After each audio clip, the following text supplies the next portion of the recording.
Coucou tout le monde, j'espère que vous allez bien. C'est avec beaucoup d'émotion que je m'apprête à débuter cette vidéo avec vous. Nous sommes présentement le mercredi 29 avril et à l'heure où je vous filme cette vidéo, je sais absolument pas quand est-ce que je vous la publierai. Mais voilà, je viens de terminer mon 3e mois. Ça me fait toujours bizarre d'utiliser des mots de grossesse, enfin bref. Je viens de terminer mon 3e mois et je voulais vraiment filmer cette vidéo dans la foulée pour être vraiment dans le mood fin de 3e mois, voilà, pour vraiment me rappeler ce que j'ai vécu ces 3 premiers mois. Mais néanmoins, je sais absolument pas quand est-ce que je la publierai parce que pour moi, la priorité, c'est de l'annoncer à mes proches. Or, je peux pas, à cause du confinement, je voudrais vraiment l'annoncer de vive voix. J'ai de la chance d'avoir quasiment tous mes proches auprès de moi et ça me fend le cœur de devoir leur annoncer au téléphone. Donc j'espère que je pourrai leur annoncer de vive voix, même si c'est avec tous les gestes barrières, même si on ne pourra pas s'embrasser, bah, au moins leur dire face à face et avant que ça ne se voit trop sur internet. Clairement, voilà, il faut commencer à le cacher le bidon. J'espère que je vais tenir le 4e mois. Mais voilà, bref, je suis hyper émue de commencer cette vidéo. Vous devez, peut-être certains d'entre vous doivent se dire, mais je ne comprends pas, je croyais qu'elle ne voulait pas d'enfant. Alors c'est pas du tout ça. C'est pas qu'on ne voulait pas d'enfant avec Chris, c'est juste que moi personnellement, j'ai très mal vécu la pression sociale que j'ai pu recevoir. Donc bon, il y a celle des proches, mais ça c'est... Je veux dire, on en discute, etc. Ce qui a été hyper dur pour moi, c'était sur internet. Clairement, tous les 4 matins, recevoir un message du type mais je vous promets, c'était coucou Anaïs, est-ce que ça va? Quand est-ce que vous comptez faire un enfant avec Chris? Imagine, enfin, tout ton téléphone, tu lis ça et tu fais quoi? C'est comme si on disait coucou, quand est-ce que tu comptes te teindre les cheveux en bleu? Hein? Enfin, tu vois, c'est genre. Et du coup. Mais tout le temps en fait, c'était vraiment constamment, il se passait pas une semaine sans que je reçoive un message au sujet d'un bébé. La première maison c'était ah mais elle est toute petite, où est-ce que vous allez mettre la chambre d'enfant? Ah vous allez vous marier, vous faites des bébés quand? Alors déjà attendez qu'on se marie peut-être, enfin laissez-nous quoi. Ah vous achetez une nouvelle maison, il y a 4 chambres, il y aura 4 bébés. Enfin vraiment c'était mais parfois quasi, peut-être pas au quotidien mais une fois par semaine sûr et du coup... Je me suis sentie dépossédée de mon envie de maternité en fait. Tout le monde avait envie à ma place et je me suis pas sentie actrice de mes propres désirs en fait. Et c'est bizarre, je dirais que ça m'a un peu coupée et j'aimais pas du tout ça. Et du coup, je faisais énormément attention dans mes vidéos de jamais parler je sais pas, de famille ou de possible bébé parce que je voulais pas qu'on parle de ça. Je trouve ça tellement intime. Le choix de faire ou non un enfant, enfin, dès qu'on me posait la question, j'avais l'impression qu'on me disait et sinon vous faites l'amour en ce moment? Enfin vraiment c'était très intrusif pour moi. Je sais qu'on a tous des sensibilités différentes, je suis peut-être hyper pudique, mais voilà, pour moi ça a été très dur et je sais que bah voilà, quand Chris a fait sa demande en mariage, très progressivement l'idée de parler bébé est venue, on l'a fait de plus en plus et on s'est dit que ben, quand on allait se marier, donc le 31 août, moi j'ai du coup 32 ans et Chris 31 ans et c'est vrai que je suis hyper émue, je suis hyper essoufflée, ça me fait trop bizarre. En plus la grossesse ça essouffle, hein. Il y en a qui l'ont vu dans les vidéos, j'avais le souffle court, alors il y avait une période où j'avais le nez bouché, du coup c'était compliqué, mais de toute façon j'ai le souffle court depuis que je suis enceinte. Qu'est-ce que je disais? Et qu'on allait avoir respectivement 32 mois et 31 ans lui, et que ben voilà, dans ma tête, plus l'horloge biologique et tout, il était temps, et puis j'ai toujours adoré les enfants, j'ai toujours voulu être maman, c'est juste que je ne savais absolument pas quand. Et que je me voyais personnellement pas être une maman très jeune. Vous voyez, type, je sais pas, à partir des 20 ans quoi. Donc voilà, bref. Donc c'était totalement un bébé voulu. On a mis 5 mois à peu près à ce que je tombe enceinte. Et c'est assez rigolo parce que je sais pas si vous vous souvenez, mais en janvier je faisais énormément d'aquabike. Je faisais 4 cours d'aquabike par semaine et j'y allais à fond et je voulais vraiment augmenter mon métabolisme. Parce que justement je savais qu'on avait un projet bébé et je voulais être vraiment être en forme si vous voulez, avoir une bonne condition physique pour bien vivre ma grossesse et ensuite bien vivre l'après en fait. Voilà, c'était un peu ce que j'avais en tête. Ça faisait 1 à 2 semaines où je me sentais assez fatiguée, je poussais quand même le truc au niveau de l'aquabike, mais ça m'est arrivé 2 fois où dans les douches, j'avais comme des vertiges en fait et je me suis dit waouh, j'ai vraiment poussé l'aquabike, je me suis vraiment donné à fond, c'est génial quoi. Et en fait c'est après coup que je me suis rendu compte qu'à mon avis c'était juste que je manquais peut-être d'oxygène et que j'étais très fatiguée par rapport au début de grossesse. Et un soir, je crois, oui c'était un jeudi soir, je sors du cours d'aquabike et je crois que ça devait être mon premier jour de règles ou veille de premier jour, je sais pas exactement les jours en tête, mais en gros je me suis dit faut que j'aille acheter un test de grossesse. Genre comme ça d'un coup. Je m'étais toujours refusée à en avoir chez moi parce que je voulais pas avoir cette tentation et cette pression, mais là d'un coup je dis faut que j'aille en acheter un. Donc je vais en acheter un à la pharmacie, le pharmacien me dit par contre il faut faire le test le matin. J'étais trop déçue, je voulais le faire direct en rentrant.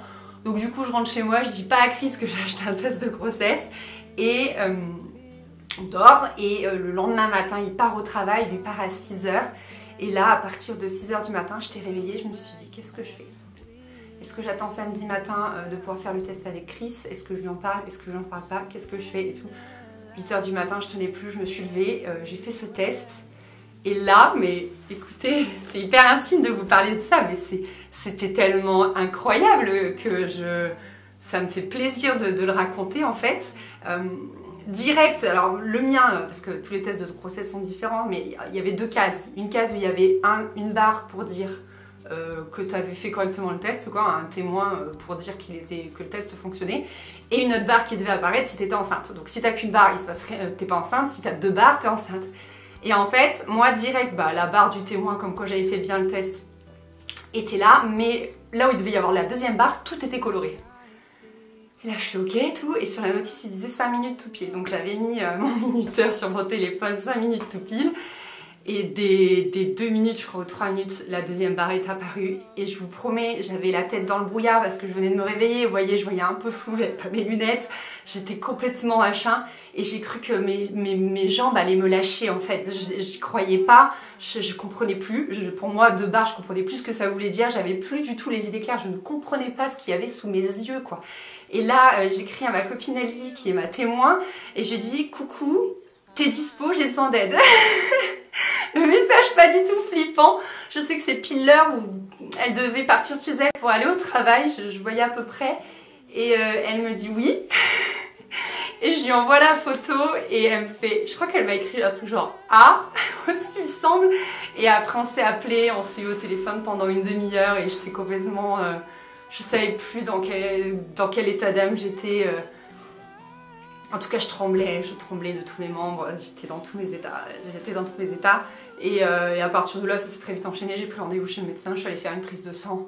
La prise de sang, je l'ai eue dans l'après-midi, ça a confirmé au niveau du taux d'hormones de je sais plus quoi, bref, tout a été confirmé. Chris travaillait, le midi on a mangé ensemble, on a mangé avec un de ses employés. Du coup je pouvais rien dire à personne, il n'y a que Elsie qui était au courant, on s'échangeait des milliards de messages. On a décidé d'aller faire les courses avec Chris, dans la foulée il voulait qu'on aille faire les courses, du coup j'étais là. Ok. Après il voulait qu'on aille manger au resto et moi je voulais lui dire à la maison. Je voulais pas lui dire au resto, il y allait avoir plein de monde, on allait peut-être m'entendre et tout. Et donc vu qu'on a décidé d'aller au resto et que je pouvais pas attendre l'après-resto genre 22h pour lui dire, je lui ai dit sur le parking de Leclerc. Donc si vous pensiez qu'on était des gens romantiques, absolument pas. On est tapis à la voiture, j'ai dit écoute j'ai un truc à te dire.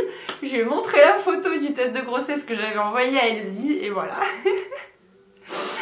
Ah là là, c'est trop drôle. Il était bien évidemment fou de joie. À partir de là, je pense qu'on a gardé le secret pour nous pendant 1 à 2 semaines, un truc comme ça. C'était un moment assez jubilatoire. Puis on l'a dit à nos parents respectifs. À partir de là, on m'a programmé une écho de datation. Je sais plus quand est-ce qu'elle était. Si elle était début mars, donc soit 1 mois après. Donc ça te fait à peu près 1 mois et demi de grossesse. Et sacré moment parce que tu vois pas grand chose, hein, c'est hyper petit, mais le moment où elle te fait écouter le cœur et où tu vois bouger le cœur, tu vois le cœur qui fait c'était genre waouh. Ok. Et c'était juste trop beau et trop impressionnant. Au début, j'ai vraiment vécu mes premières semaines de grossesse comme un enchantement. On était fous de joie. Et très vite, en fait, j'ai regardé sur mon agenda, mais je suis allée faire fin février un tournage à Paris. Je sais pas si vous vous souvenez, avec Mire Vaisselle. Et tout s'est très bien passé. Mais donc la journée de tournage nickel, j'avais de l'énergie, tout se passait bien. Et le soir, je sais pas ce qui s'est passé, j'ai eu comme des montées d'angoisse. Puis c'est là où on commençait à vraiment parler de plus en plus du Covid-19. Et le train m'a hyper angoissée. Et à partir de là, quand je suis rentrée, j'ai développé plein d'angoisses autour de la grossesse. Je sais pas pourquoi. Vraiment, j'ai été angoissée de tout. Et si je faisais une fausse couche, et s'il y avait un problème, s'il était mal positionné, enfin, s'il était mal accroché. Enfin bref, j'avais toutes les angoisses du monde. J'étais terrorisée, vraiment terrorisée. C'est là que mes nausées ont commencé à apparaître parce que je pense que c'était très lié à mon état d'angoisse. Et le soir, mais j'étais dans un état, je n'arrivais même pas à m'asseoir pour manger. Alors j'ai jamais eu de vomissement, mais par contre des nausées, vraiment. Alors moi c'était pas le matin, c'était le soir quoi. Parce que le soir, quand il commençait à faire nuit, toutes mes angoisses ressortaient et c'était terrible. Et d'ailleurs c'est notamment aussi pour ça que j'ai hésité à vous partager cette vidéo parce que j'ai très peur qu'en commentaire vous me partagiez vos angoisses, vous me partagiez vos mauvaises expériences parce que ça risque d'énormément m'affecter en fait. Je suis très sensible à ce sujet-là. Moi, tout ce qui est médical, c'est très dur pour moi. Il faut savoir que les prises de sang, c'est tout un truc. Il faut à chaque fois que j'explique à l'infirmier, l'infirmière, que je suis une grosse phobique des prises de sang, que je manque peut-être de tomber dans les pommes, enfin bref. Et du coup, voilà, j'ai très peur que par internet, les autres me transmettent leurs angoisses ou leurs expériences qui peut-être se sont mal passées et que ça me marque profondément et que ça me touche profondément. Donc je compte énormément sur votre tact et votre bienveillance dans les commentaires parce que voilà, c'est un point très sensible, très sensible pour moi. Donc bref, voilà, les nausées ont bien commencé et là j'ai commencé à être excessivement fatiguée. Mais un truc, heureusement que j'étais à mi-temps, que je suis à mi-temps, parce que donc j'allais travailler lundi, mardi et le reste de la semaine, je restais dans le canapé mais incapable de bouger. J'ai quasiment rien posté sur Instagram, je n'ai pas fait de vidéo YouTube pendant 2 semaines parce que j'en étais incapable. Et c'était une fatigue un peu particulière, c'était comme une grosse flemme. Tu vois, à la limite entre guillemets de la dépression, c'est-à-dire que vider le lave-vaisselle, ça me paraissait l'activité la plus incommensurable du monde. J'arrivais à rien. Chris il rentrait le soir, j'avais pas bougé du canapé, il me disait mais enfin il s'inquiétait énormément. Et quand j'ai eu mon rendez-vous début mars chez la gynéco, elle m'a rassurée, elle m'a dit c'est les hormones, vous inquiétez pas. Moi je me traînais du lit au canapé, du canapé au lit, j'étais totalement pareil, enfin bref, elle m'a énormément rassurée là-dessus. Mais c'est vrai que c'était particulier. En plus il y a eu un moment où j'étais hyper enrhumée, je crois mi-février, un truc comme ça, et ça m'a encore plus achevé ce gros rhume parce que j'avais vraiment, la médecin m'avait dit ah oui, j'étais bousillée de partout. Sur ce, vu que j'avais tellement de nausées, j'arrivais plus à boire de l'eau, boire des thés, tout ça, tout m'écœurait, tout. Donc du coup, là-dessus, j'ai fait une infection urinaire. Wouh!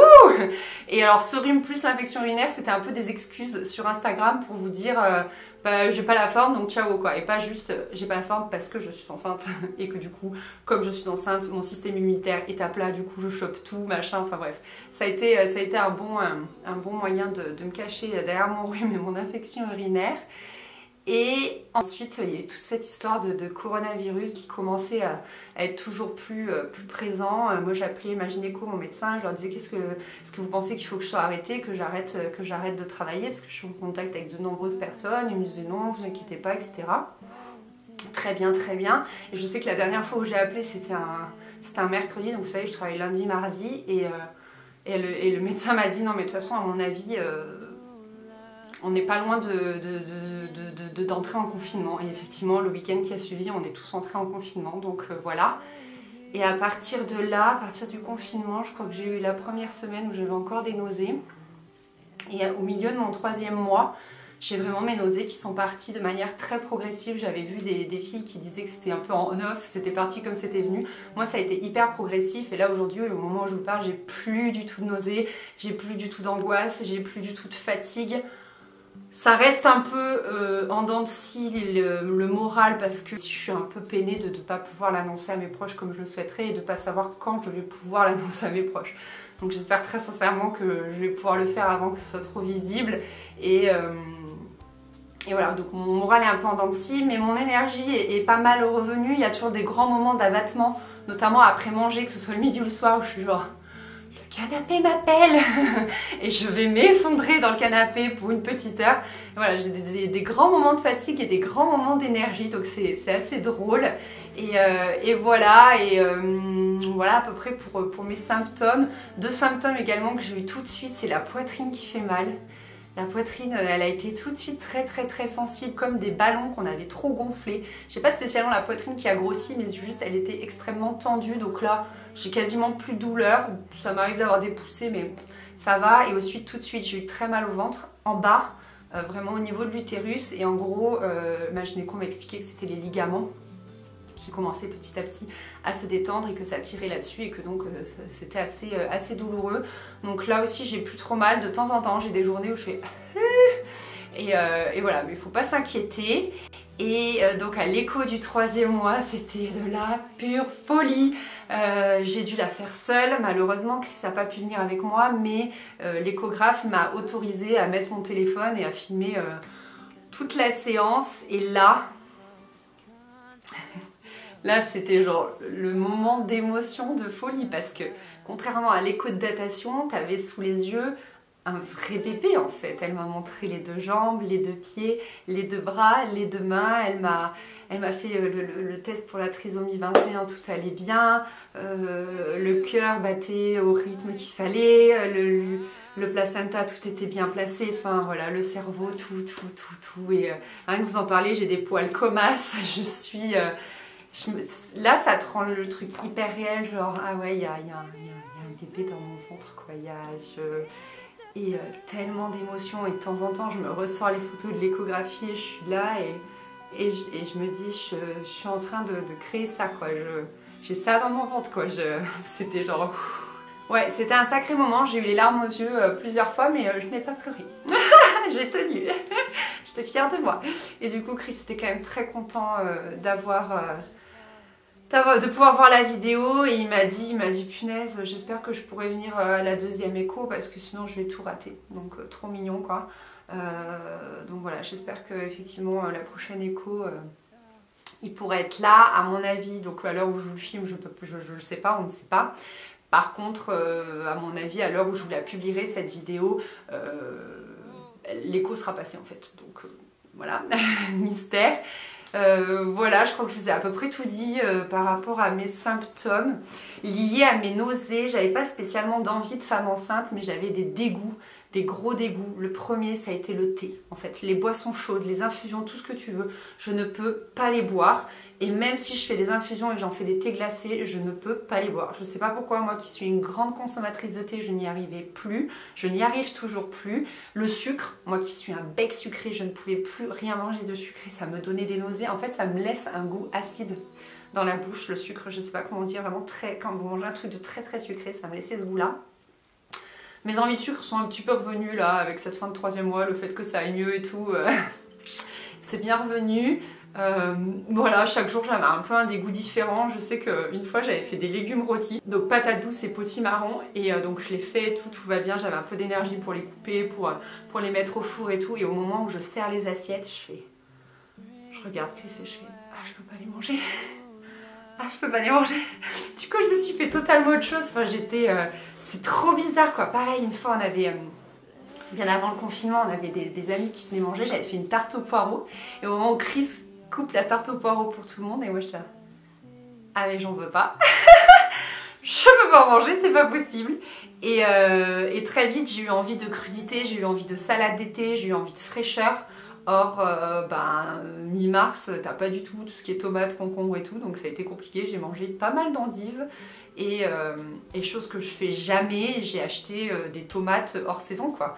Je le fais jamais, mais là, je vous promets, j'avais envie que de ça, et au bout d'un moment, il faut quand même que tu te nourrisses. J'ai perdu un petit kilo. C'est pas énorme, je me demande si c'est pas plus du muscle que j'ai perdu, puisque je fais plus d'aquabike du coup depuis 2 mois.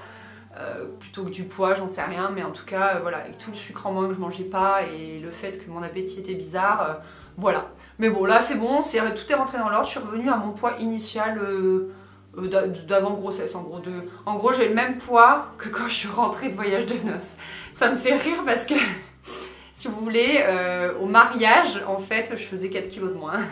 Et au mariage, j'avais vraiment mon poids de forme et avec le voyage de noces, j'ai tellement mangé et tout que je suis revenue avec 4 kilos, je les ai jamais perdus. Et voilà, et à ce stade-là, je suis déjà à mes plus 4, quoi, entre guillemets. Voilà, mon poids de base, il est là. Et maintenant, on va voir si je grossis ou pas. Voilà, bah écoutez, ça me fait tout drôle d'avoir filmé cette vidéo.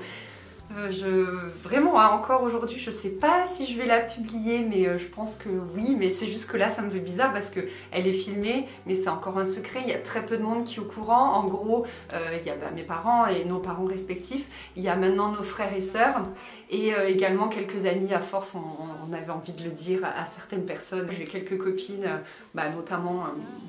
des copines avec qui je parle souvent par SMS, par exemple ma copine Florine de Paris, je lui ai dit, voilà, il y a certaines personnes à qui j'ai pas pu m'empêcher de le dire, mais c'est vrai que maintenant j'ai vraiment envie de l'annoncer à mes proches et de plus le cacher parce que c'est...